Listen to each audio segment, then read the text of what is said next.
आता मस्त शेंगाची भाजी बनवायची आहे. भन्नाट छान मस्त पैकी कापायच्यात. आता भन्नाट शेंगा कापायच्यात आणि भन्नाट भाजी करायची. चालू आहेत आता शेंगा कापणं.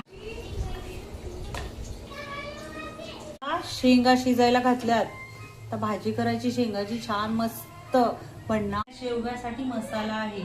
खोबरं घेते, फ्रेश खोबरं आहे. कढीपत्ता, आलं, लसूण आणि खोबरं पेस्ट करून, आलं, कोथिंबीर आणि लसूण, खोबरं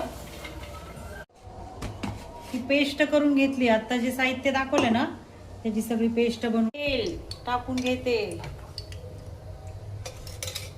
कढीपत्ता, मसाला,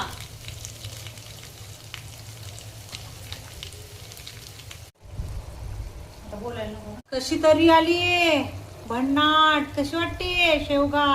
भन्नाट वाटतोय.